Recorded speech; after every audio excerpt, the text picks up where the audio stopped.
Hello there, and welcome to Henderson Performance Radio. I am Zach Henderson, and I guess you could say that we are in the midst of powerlifting season. At least it is for me. Last month, I was in South Carolina for the USAPL Battle on the Border, where I lifted and coached. And just a couple weeks after that was the first USAPL competition in Tennessee for a very long time. Of course, that was the Tennessee State Championship, where I had the pleasure of coaching and emceeing. That was lots of fun, made a lot of new friends. And in just a couple of more weeks, I will be back in the Carolinas helping to coach at the North Carolina State Championship, I do believe. So, a lot of heavy lifting going on, and going along with that theme, today on the show we have Jennifer Blake, who is a strength coach and head powerlifting coach at the Movement Minneapolis. Over the years, Jen Blake and Jen Sinkler have put out tons of great information on powerlifting, and have even put out some programs and have online coaching options as well, which you can learn all about at jensinkler.com. But in this one, we go back to the origin story, how Jen got into lifting, how she hooked up with Movement Minneapolis, and what is on the horizon for her. And this interview was a special treat for me because her work has been very influential, and I think that she is playing no small part in the growth of the sport of powerlifting, especially for encouraging and empowering ladies to get involved. So, with all that being said, I hope you enjoy this interview with Jen Blake, aka JVB, and thank you as always for listening. Alrighty, we are on the line with Coach JVB of Movement Minneapolis. How are you doing today, Jen? I'm so great, Zach. Thank you for having me on. Absolutely, my pleasure. Well, thank you for taking the time to chat. And we were just chatting about some of our powerlifting crushes, including the mighty Jen Thompson. And I think it just goes to show how powerful of a movement, if you don't mind me dropping some of these punny terms here, Not at all. has become. And you and the work of Movement Minneapolis have had no small part in this explosion of the popularity of powerlifting. So just to get started, tell us a little bit about your training history and how you got associated with Movement Minneapolis. Okay. Well, thank you for saying that. For saying that we played a role in the growth of powerlifting. That's a very big compliment. So thank you. I'm going to try to keep. It's a long story, so I'll try to keep it short. I'm a late in life fitness bloomer. Basically, I didn't get into fitness until my late 20s. But I always wanted to be athletic, but it was a struggle for me. I grew up with really severe asthma.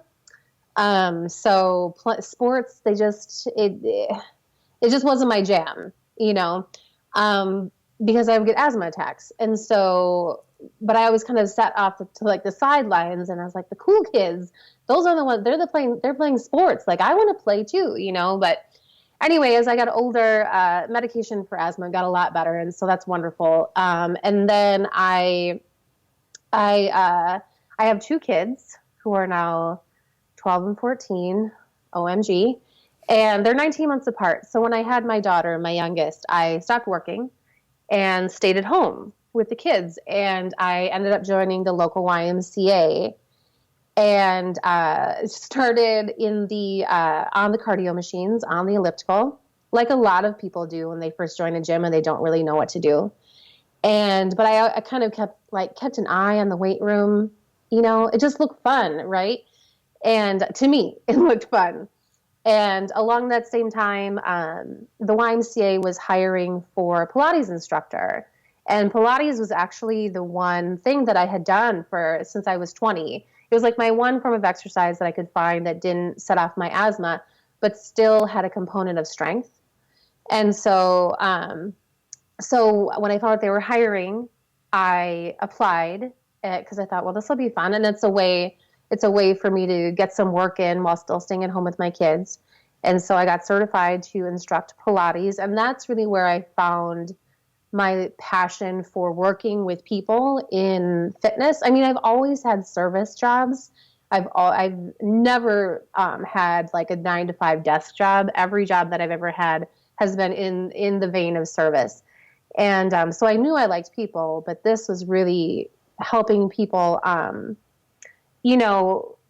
because people, they love to move really when it comes down to it, and feeling fitter and feeling stronger. And I really loved being a part of that journey.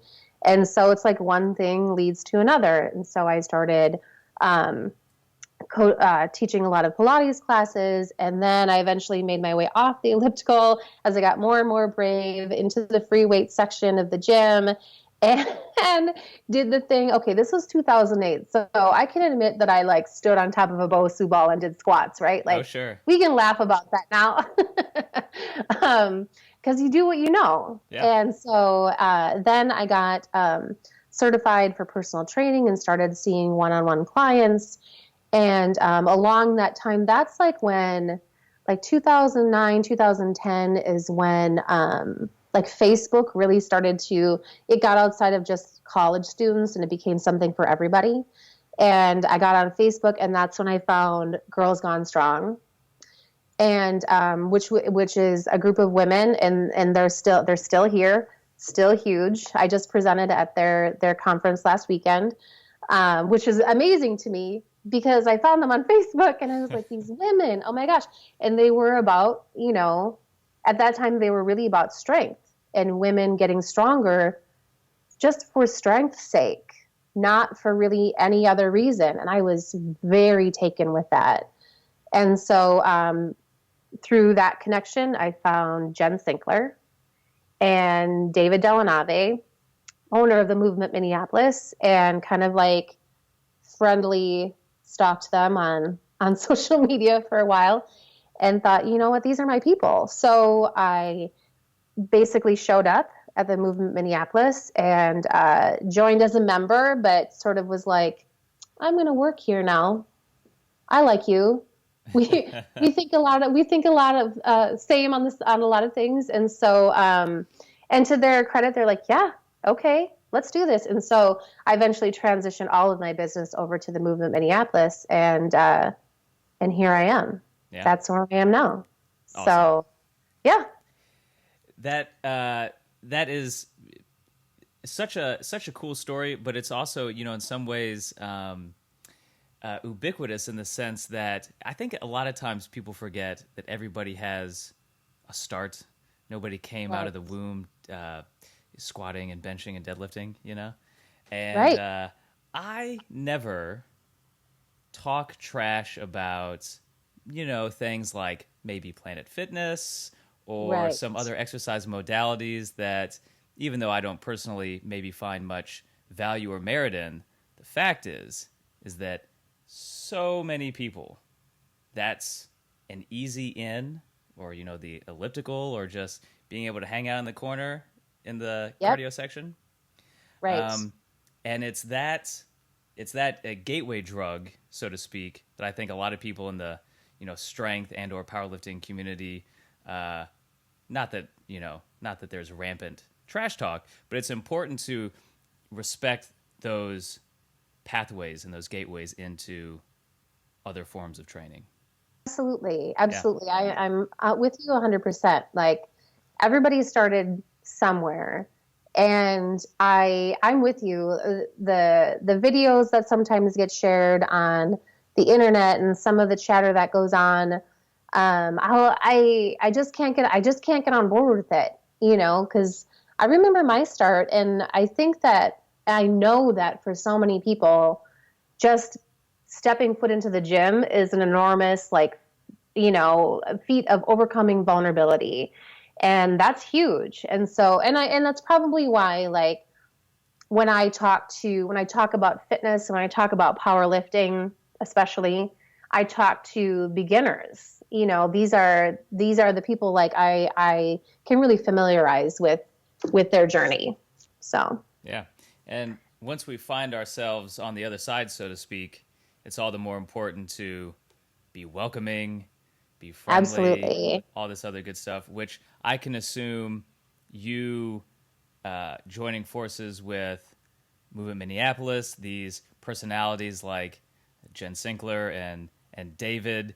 I'm Yeah, sure that's the sentiment that they expressed and showed to absolutely. you.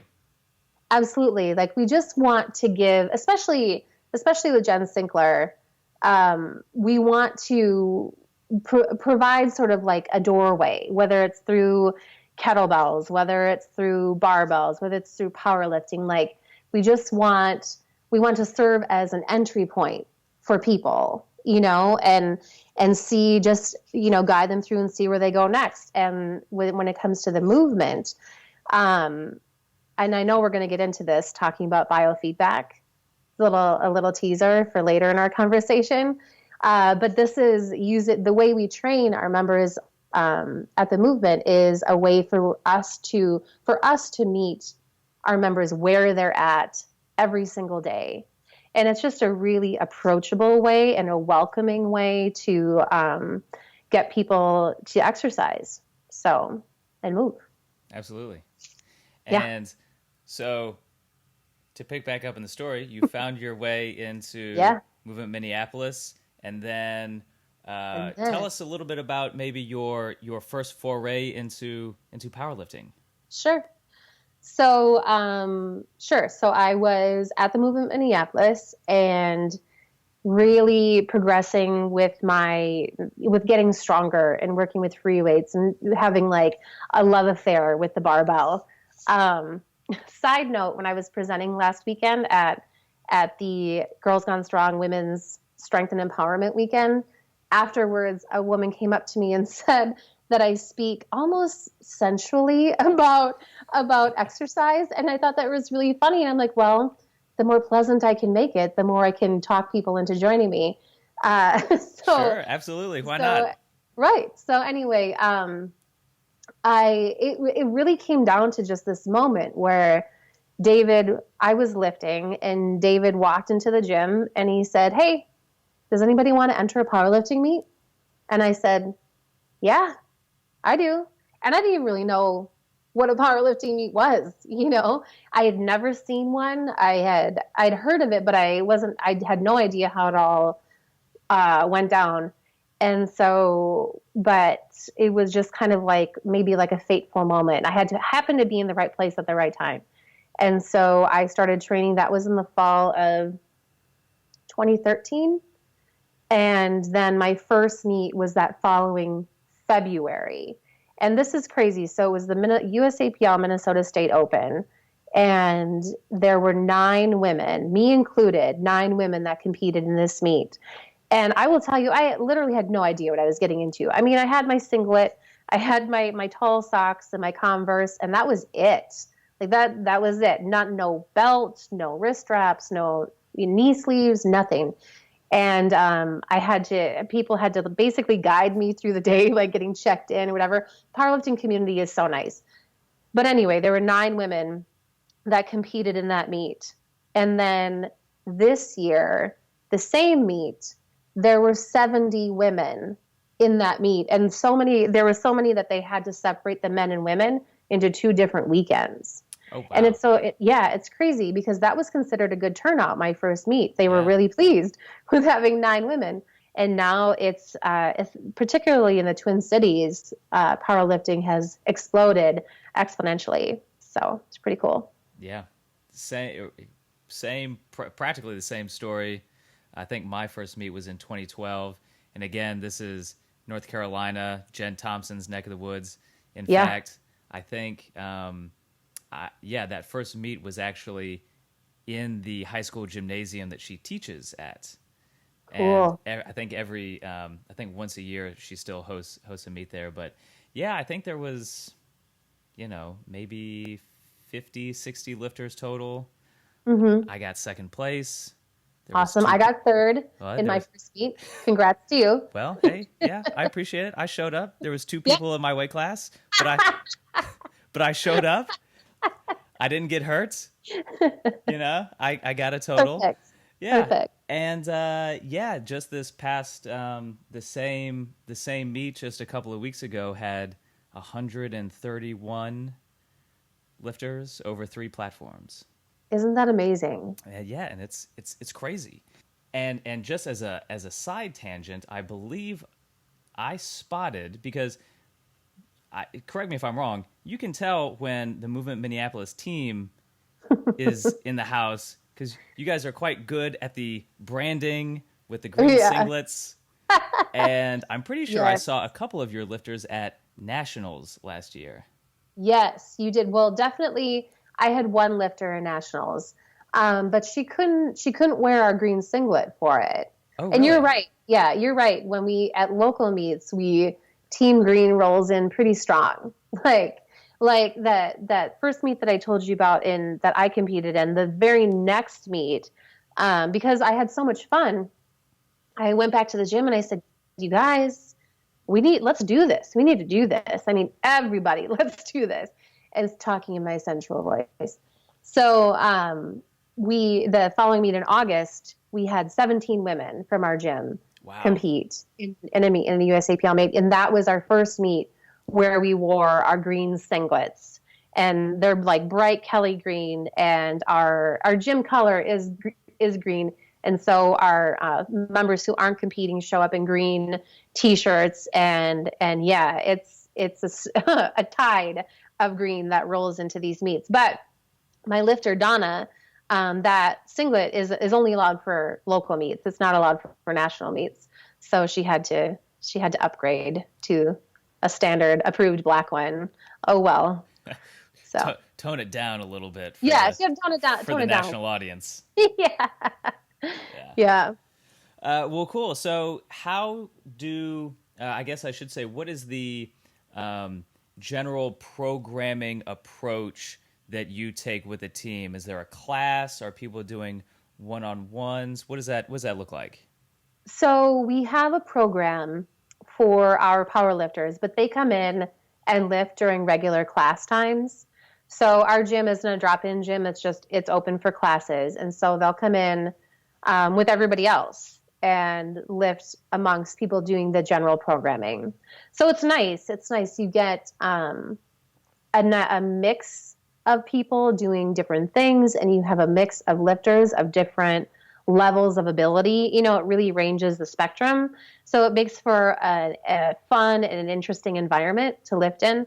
Plus you get some people that, they watch the power lifters and they're like, that looks pretty fun.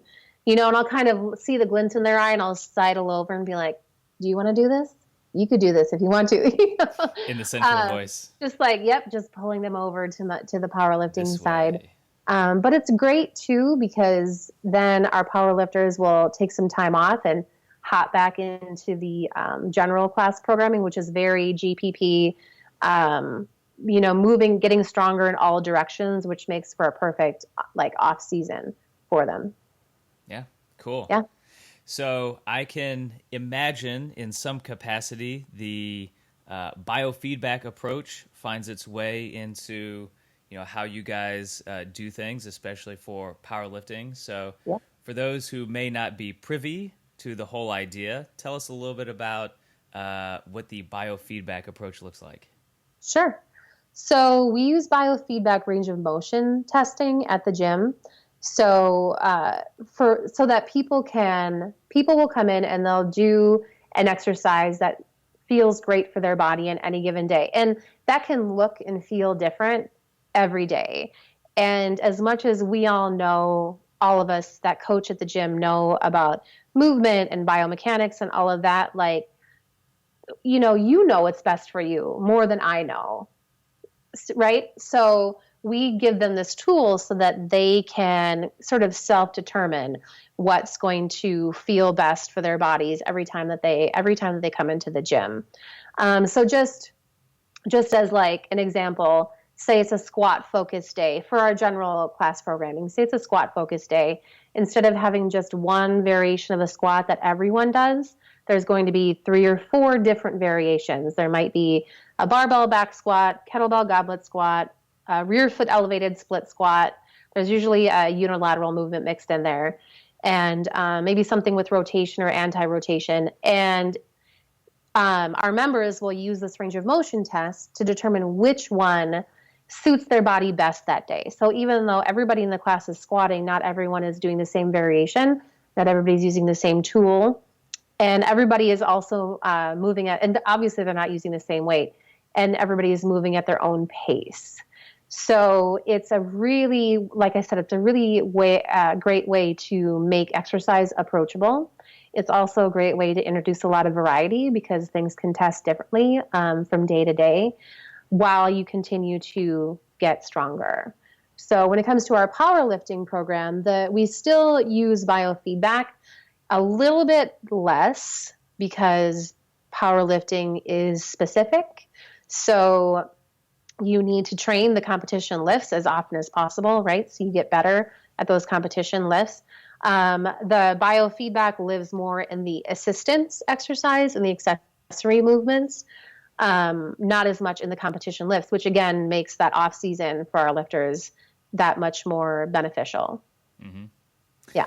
Yeah, very cool. So what is next for yourself and the team? Do you guys have any competitions coming up? We do. We have 2 meets on the horizon. We have USAPL Twin Ports, which is up in Duluth, Minnesota. As we like to say, it's up north. And so we'll travel for that. We have 10 lifters in that meet. And that meet filled up in 40 minutes. It was crazy. There were so many people waiting to register for that meet that they crashed the server. It was insane. And then we have in July, we have a Women of Steel meet. The second year for this meet, it's a women's only meet. 60 lifters. That meet filled in 6 minutes. It's crazy. Wow. So just two women from our gym got into that meet, but I also have 2 distance clients coming in. One is actually traveling from Washington State to come and lift in this meet. So it'll be fun because I've never gotten to coach her in person. So I will have 4 lifters in that meet. Excellent. It's pretty exciting. Yeah. So when it comes to managing all these athletes, yeah, it can be, especially because, like we had mentioned with the rise of popularity of raw powerlifting, for a lot of people, this isn't exactly something that you grow up doing and this is old hat. For a lot of people, this is a new experience on many, many levels. Right. Apart from the actual strength training programming, there's obviously a big mental preparation component to it. And in no small way, this demands some soft coaching skills on your part, our part, in order to ensure a successful meet. So what are some things that you do to help prepare your athletes mentally and emotionally and all that? Right. That's a great question. I feel like after years of doing this, that our athletes go into a meet feeling the best when they're the most prepared. So we leave no surprises for them on the table when it comes to meet day. They also, it's a structured program that we have for our lifters.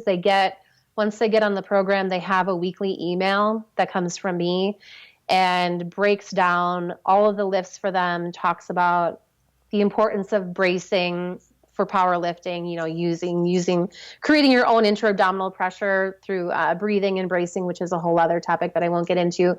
But we really break down the list for them so that they know exactly what they're getting into. We train the competition lifts as a judge will judge them on meet day every time that they come into the gym. So we have them squatting to depth. We have them benching with the pause.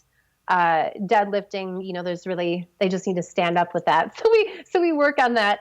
But when it comes to training, we really make it clear what the expectations are. And then before the meet, I found this is sometimes sometimes if I have a team that's mostly all new lifters, we'll do a mock meet a few weeks before the actual meet. And they don't go for true 1 rep maxes, but they'll wear their singlets. We'll have judges and we'll have spotters and loaders, and they'll practice plotting attempts, and we'll go through a mock meet at the gym, which is a really great way for them to be able to have an idea of what it's going to be like on meet day, and get them prepared for that.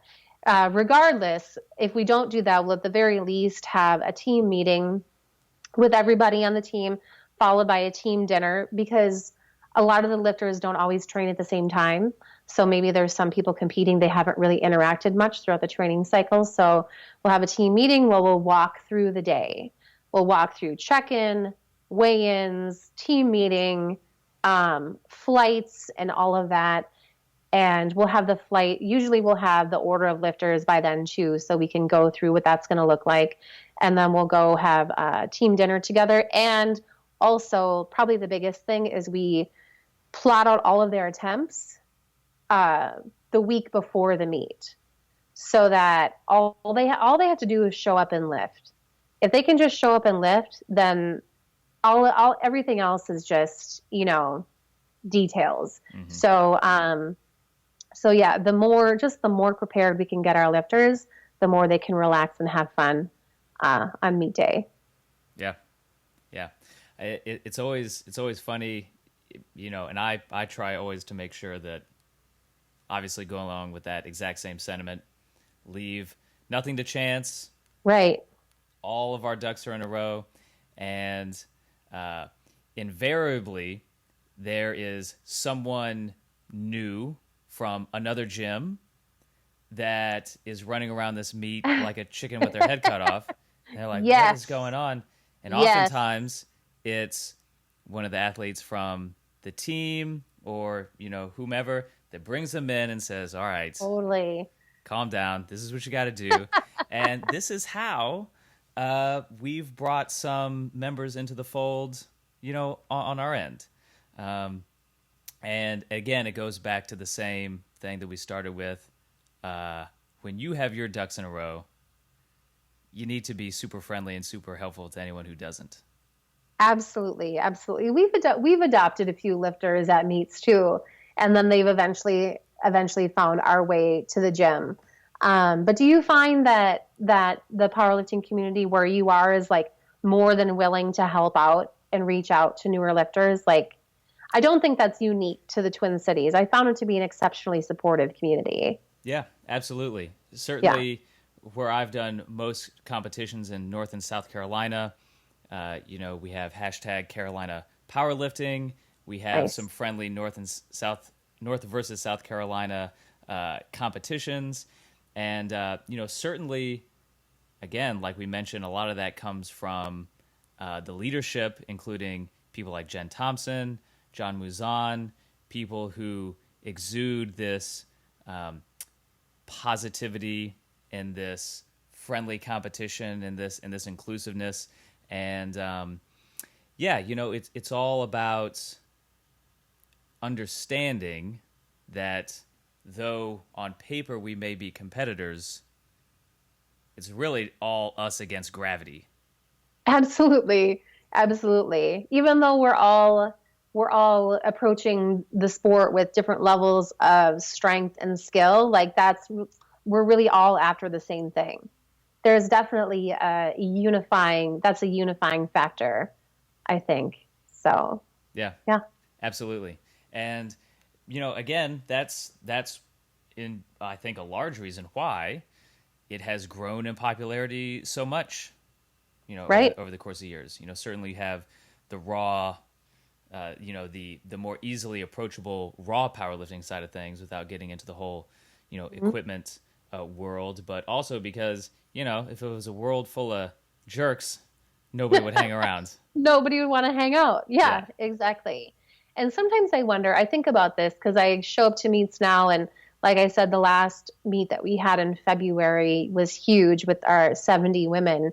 And I just wonder, if women were just waiting for like almost not permission, but for that door to be open. Mm-hmm. Like once they knew that that door was open, they saw other women doing it. Like everybody just like bum rushed, like let's all do this because powerlifting is so inviting. I mean, really, you have to be able to lift 55 pounds to participate in powerlifting. If you can do that, you can compete. And not saying that that's an exceptionally low bar, but not all sports are like that. Not all sports can you basically are so open to so many different levels of experience. And so yeah, I feel like there was just this door waiting to be opened. And once we knew we could do it, we all want to do it. So it's it's pretty fun. Yeah, and it's a really exciting time. Yeah. To be in the game. So that leads me to my next question. What is your training looking like, and what's on the competition horizon on your end? Well, right now it's like I'm training for all the things. It's spread out over the next through the fall, but what I have up next, which is actually next weekend, is I am going for my RKC2 certification. So if anyone's listening that doesn't know what that is, it's the Russian kettlebell certification through Dragon Door. I have my level 1. I'm going for my level 2. And it's so funny because I feel like being a strong human makes doing strong things that I don't do that often are just really easy, So there's not often where something comes up where that involves me having to use my muscles where I'm like, oh, I think I can do that. Like normally I'm like, yeah, I can do that. But for my RKC2, I have to be able to do, all women have to be able to do a pull up from a dead hang, like not just chin over the bar. It has to be like neck or chest to the bar. And we have to be able to do a pistol squat, which is just really difficult. So, I have strong legs, but still it's really hard. And so those are two skills that I've been practicing a lot lately. And it's going to be great. I feel like it's going to go really well, Zach. I feel good about it.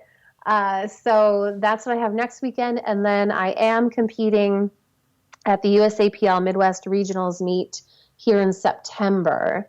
And really training for that has begun because I asked my co-coach Mark at the Movement Minneapolis to write my training program for me. I can't write my own programs. I just don't want to, and I'm not going to take myself seriously. So Right. I asked him to write my programming, and I asked him. I said, I'm going to need you to make me really, really strong from the deep inside out, because I haven't competed in a meet in the Twin Cities since the summer of 2015, because all of my lifters have taken up all the meets. And so I can't coach and compete at the same time. Yep. So I've had to go out of town. I went to Iowa. I went to southern Minnesota to compete. So this is my first meet in the Twin Cities. It'll be 2 years, actually, by the time I compete. And, there's a part of me that wants to show up hard to this meet. So I've got that. And then about a month later, I'm competing in a strongman competition. Hey, nice. Yeah. So we've got strongman Sundays that I'm doing with a friend now, where we play with the implements that are going to be used in that competition. And strongman is bananas. I mean, you have to be strong for sure, but you will also have to be fast. Mm-hmm. It's just, it's brutal. And when I say brutal, I mean I love it. So that's what's on my horizon. Awesome. All good stuff. All great stuff.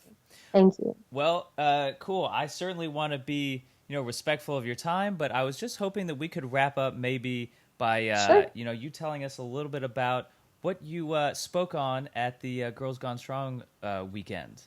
Oh, sure.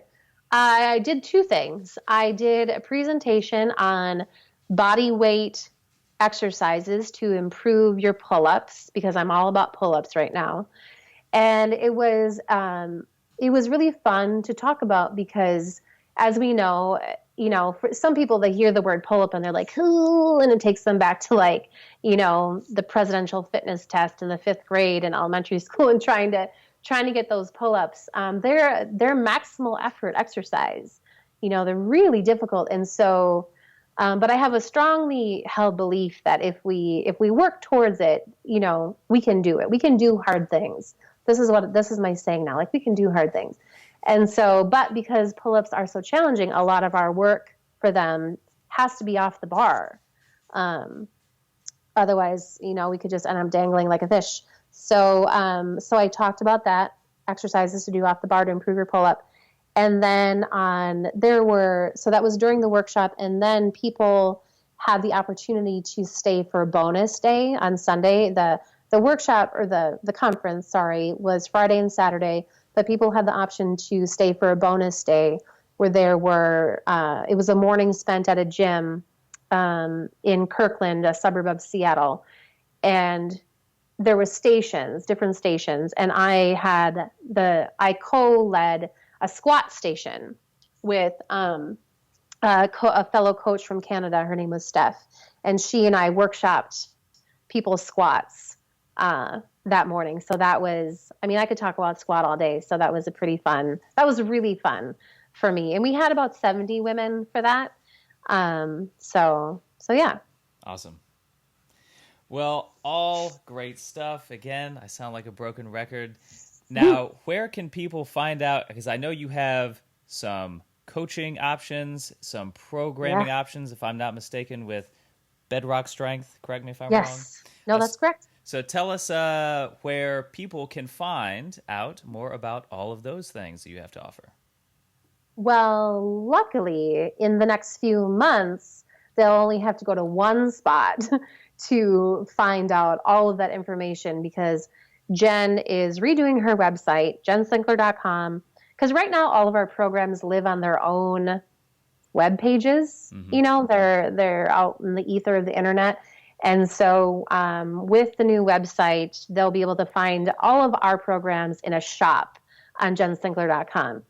So starting in June, I believe, people will only have to go to that one spot. But for now, you can find my Unapologetically Powerful program, which is a powerlifting program for beginner and early intermediate lifters. It's a 12-week peaking program.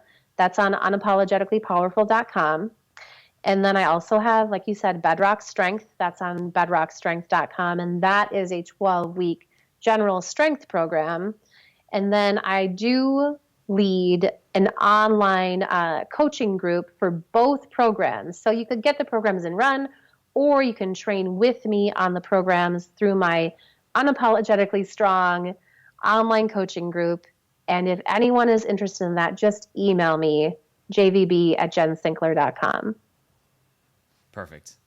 Well, Coach, it's been a pleasure chatting with you. Just to wrap up, tell us, maybe, let's say, if you were to maybe say, have some choice words for that younger version of yourself who was finding her way onto the elliptical, who saw those crazy folks over in the weight room, and this particular young woman isn't quite sure if it might be for her, what it's all about. What piece of advice might you impart? I would tell her to keep going, to be brave, and to, if anything looks fun and interesting, to not let fear hold her back. So, yeah, which is basically what I told myself back then. Be willing to take risks. That's really where the fun happens, especially in fitness, So that's what I would tell her. Awesome. Well, Jen, thank you again so much for taking the time to chat, and I'm sure I'll be seeing you real soon. You too, Zach. Thank you so much for having me. And that is it for today, guys. You can find the show notes on the website at zachhenderson.com/JVB. Until next time, stay strong.